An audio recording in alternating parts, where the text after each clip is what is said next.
section of the orientation is to provide you guys with the information that's specific to the elementary classrooms. For this academic year, those classrooms are all the students in levels K through 4. All right, Mrs. Morrison, you're up. Every student will need a communication folder, and Mrs. Morrison wants to show you guys how to set up these folders. I thought you had one. Actually, that's why I ran out. Remind me. You remind me. Yes. This side. That side. I want to make. Yep. I'm looking at it. Yeah. That side is bring back to school. The reason we want these on the same side for everyone is because we're like, we have kids in class when we're trying to pull things that are being turned in. And last year, some people had them on one side and some on the other, and you're having to look, you know, it was just like, it was extra. And so, the left side needs to say bring back to school. And I've actually got something out of my class that you're gonna bring back to school for a while. So there's visuals. And then the right side is leave at home. And I have one of those as well. And this is actually what will be in your folder the first week. That's why I went and got it. So you're gonna take a marker or whatever, bring back to school on the left side, leave at home on the right side. And that way when we send things, everyone's is the same and it's faster for us to pull what we need. And the K through 4 history is all one class. So that means, especially the beginning of the year, I have kindergartners who I've not met. I don't know if they can write their name. I don't know their writing skills, up to 4th graders that could just do it on their own. And so usually after the first couple of weeks, we kind of have a buddy thing that changes up because there is some writing, because 4th graders need to be writing things, 3rd graders need to be writing things. The kindergartners may need help with that. So the first couple weeks, we don't start on the history book. That is, I have, is it 21 chapters, right? Yes. There's a lot more weeks of school than chapters I have to study.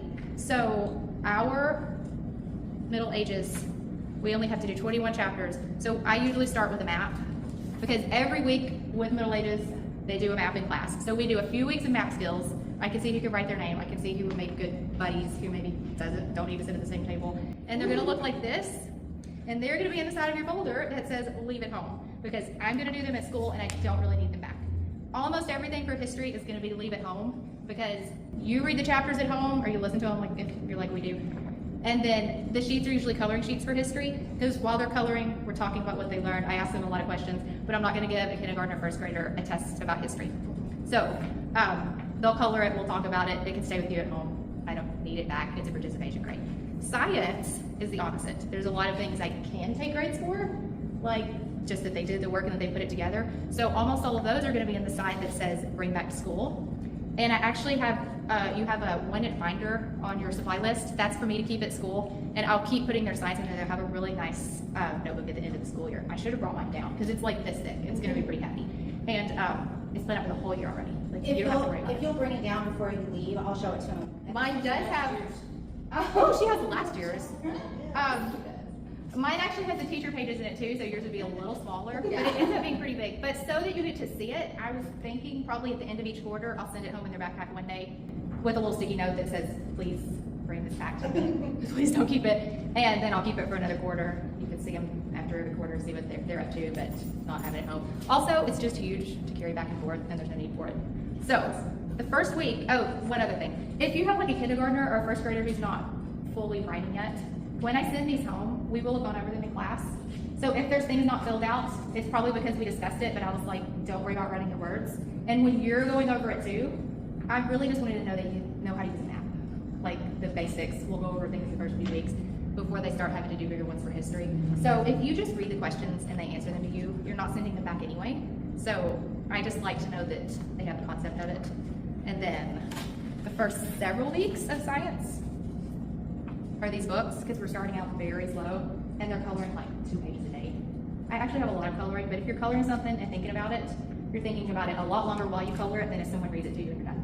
So this is like 2 pages a day for the first, I feel like it's the first 3 weeks I'm gonna have it on the gold chart. So we'll just keep it in the back to school pocket for like 3 weeks, and when it's finished, I'll take it out for good. But because it'll eventually come back, you can put it there. And history, you'll read the chapters on Thursdays or Fridays if you need to. It'll be on the gold chart for Thursday.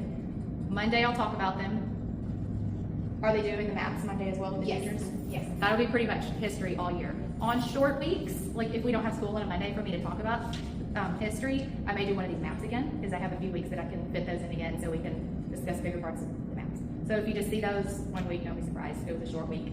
I wouldn't have been able to talk about it on anyway. And the science, I tried to keep you from having to do the bigger things, or the messier things, or the lots of glue, take things apart, whenever I could just have a lot ready and do them at school. So there's not super strict days on when you're going to end up getting science, but it'll be on the goal chart, so you don't have to work on it. That's the best part. If you're not sure what to do, look at the goal chart.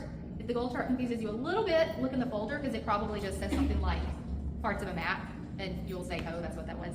If you've looked at both and you still are confused, then text me, because I can text you back in like 5 minutes, and you don't have to sit all day needing something to be done and not be able to do it because I had to send an email. So text me. I don't know if everybody's like that, but I'm not. Yeah, that's it. The reason some weeks you'll have maybe science on Tuesday most weeks, then get a week without a Tuesday science, is because I couldn't find anything to fit in there. Like if there's 2 weeks in a row where we have a big experiment, you may not have anything between because both things need to be done at school. So then there may be another week where there's Tuesday, Thursday, or a few Tuesday, Thursday, Fridays where I put a little science in there. But So on the supply list that you guys got, the pocket folder with brads is for this purpose. So that's what this is for. Abby went over how to set this up. And then it also helps the kids because we're kind of trying to teach them how to organize their own schoolwork. And so if it's always in the same and we can tell the whole group, that helps too. Next, we have goal charts, which this is kind of a change from in the past. We are asking all levels to print their goal charts and send them back and forth in this bring back to school pocket. A lot of our parents in the past have put it in a sheet protector in the middle, and that works just fine too. Yes, ma'am? Speaking as a teacher that's here, feeling as a super irresponsible parent who doesn't own a printer, if a parent doesn't own a printer, can we know that ahead of time so we can print them for the child? If a homeschool parent doesn't own a printer, they should buy a cheap one at Walmart. No, I don't know. Because being a homeschool parent, you almost are required to have a I've never printer. printed anything. It's well. And she's an eighth grader. I've never printed anything. I don't know the answer. I just know that some of my mornings over the years have been spent printing 25 goal charts, and you guys don't pay me to spend my time that way. So, buy a $30 printer at Walmart. That's the answer. Now, that having been said, please don't hesitate to let us know because it's important that your students, especially at the older levels, have their goal charts. So if you don't have a printer, if your printer's out of ink, if your printer didn't work that day, any of that, please shoot your classroom teacher a text. We'll make sure we print one off really quickly. Thank you so much. Well, your schedule right in the front. Thank you. Tell Annalie good luck. So, each week you will receive an email with the goal chart. That is your lesson plan. Did all of you get one when you came in for your student's level? Okay. So, the goal charts have most of the assignments that you'll be working on with your students at home. For levels K through 4, specific pages are designated to be turned back in for your teachers to keep grades, and those are your homeschool records that you need. So there's a turn it in column on the goal chart. So it's just like Battleship. So for language arts, over here in the turn it in column, these are the pages that need turned in the following week for language arts. So please place these pages in that front pocket that says bring back to school. Please try and make sure that your child's name and the date, like the day you did it, if you did it at grandma's house, that's not important. Just somewhere within that week, a date, go ahead and write that on there. And teach your kids how to write those on there because they're gonna need to know that for future assignments. So we really need these turned in, but all other pages that we don't say we need turned in, you can keep those. We don't need them. You can keep a portfolio, you can keep a bunch of files, you can wait till your kids are in bed and throw them in the trash. But we don't need them. For reading, I'm so excited about our new reading program. For reading, Students in levels K through 4 are going to get book packets sent home from Mrs. Hayden. The information for that will be on Fridays. You're going to work with your students on book packets on Fridays. In kindergarten,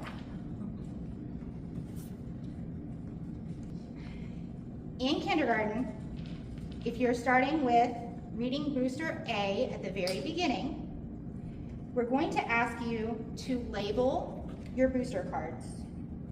Because here at the beginning, we have A, B, C, D, E, and I can't count and do ABCs at the same time, so I don't know how many those are, but they're the purple pages in the front. And so we're gonna label the first one A, and then do B, C, D, E. We're gonna label A, B, C, D, E, and for the first 6 weeks, it's going to tell you on your goal chart which of these cards to work on at home with your kids. Either A or B or C or D or E. And we're gonna progress them through so that they all have the same foundation, so that then they can start working independently at their own pace and learn how to read however fast or however slow they need to be learning. So after the first 6 weeks, after you've labeled these and gone through the first 6 weeks with the kindergarten, bonus, you also don't have to do math for the first 6 weeks in kindergarten. You'll just be doing the kindergarten prep course for that first 6 weeks. So you're just sitting in one page and working on reading. If your child is working in level K, after the first 6 weeks, and if your student is working in levels 1 or 2, you're going to fill in on the reading row which card and or book you worked with your student on that day. So on level 1, on Monday, Mrs. Hayden, our reading teacher, may work on cards or books, and she'll fill in what she worked on with them, so you know where she left off and where you can pick up. And then on Tuesday, it says to work on booster cards, but then on Thursday, you're going to work on the book that's associated with that level. Like Mrs. Morrison said, this seems like a whole lot, a fire hose of information, but if you follow this just one day at a time, it all starts to come together and make sense. Another little advantage, and if you'll read through that parent orientation document, it goes into really intense detail about how we're doing each subject, about how we're just our new procedures for all this new curriculum. One of the cool things about this curriculum is there's not as many lessons in the year. And so, depending on what level your student is in, a lot of you will have either half a lesson on one of the school days. One of the things I'm doing here is Tuesdays, doing this for 7 years. A lot of parents get overwhelmed on Tuesdays because it's the day that falls right in between the Monday school day and the Wednesday school day. And you've got to hurry and get all of it. No, we're gonna slow down, and I'm really excited. So, Tuesdays, we're gonna take off doing math, and Fridays, we're gonna take off doing language. So on those days, you can focus in on the other subjects. So we're trying not to take all of the time you're working with your students away from you, we're just trying to space it out so that that doesn't get quite so overwhelming. And if you do miss a lesson, just shoot me a text or an email and let me know. If you start to feel like you're getting overwhelmed, reach out and let me know, and we'll strategize about how to help you with that. Absolutely. All right, so Bible. Ms. Beckner is going to teach our Bible across the elementary. During chapel, we're going to talk about the Bible verses a little bit. We're going to talk about Christian character. We vary in what version of the Bible that we use for the kids to learn their memory verses. A lot of times we'll use NIV. If you have a preference for what version of the Bible that your student learn their verses from, you just let me know. We will adjust to that. Kindergarten and level 1 students are just focusing on memorizing. They're not going to be writing the verses this year. They're just going to be memorizing them.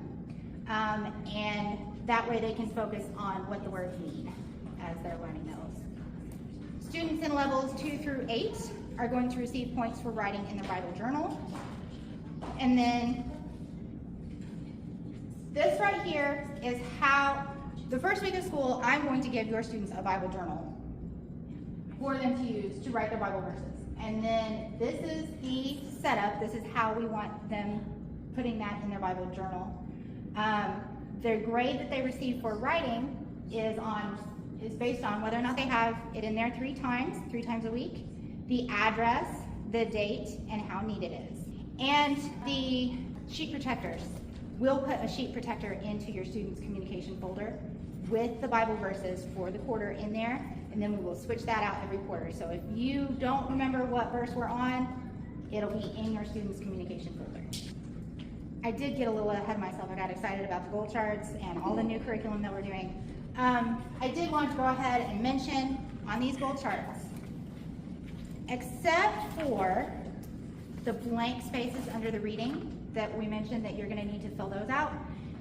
In levels K through 4, everything else is filled out for you. This is your lesson plan for your week. If there's a blank space, that just means you don't have any work that you need to do with your student in that subject. Now, we're working on an alternating schedule so that we can focus more intensely on one subject than another. If you notice that the lessons seem to be out of order, don't hesitate to check in with your student's teacher, because there's a good chance we could have made a mistake, but it also might be on purpose. Because sometimes we'll do the lessons in a different order because some of the lessons are better done as a group and some are better done with total individualization, which you guys can do better at home. So if you see, oh, that comes before that and I don't understand, check in with your student's teacher to make sure that it's not a mistake, but there's a good chance it's been done on purpose. A lot of the Good and the Beautiful books have this little circle at the top that says completed. Sorry, I got out of order and I lost my place. If you can go through and when you get one of these completed, go ahead and initial it. That can be a really powerful teaching tool because it gives your kids a sense of accomplishment that they did their lesson, they got that done. So that's really helpful, and it's helpful to communicate with us that you have reviewed that. So since we individualize, if, for example, on this page, if you didn't have them do all of the tracing that's on this page because they got tired, but you know they know how to form the letter L, but you initialed it, that's good enough for us. You're the parent, you're the teacher, you said they completed it. We're going to trust you even if it doesn't necessarily look like that on the paper. So that will be a really helpful tool as they go back and forth. And you're welcome to go through and initial the ones that they've done with the teacher at school as well. I can't promise that the teacher can initial every student's book, but you can look at what they've done at school, and unless we have stopped and put a note on there, then it should, we can pretty much guarantee we've gone over it as a group or as an individual at school. So that's going to be a really neat tool that we have with these new books. Okay. Next, some of the Good and the Beautiful books, not all of them, but some of them, many of them, have a list at the beginning.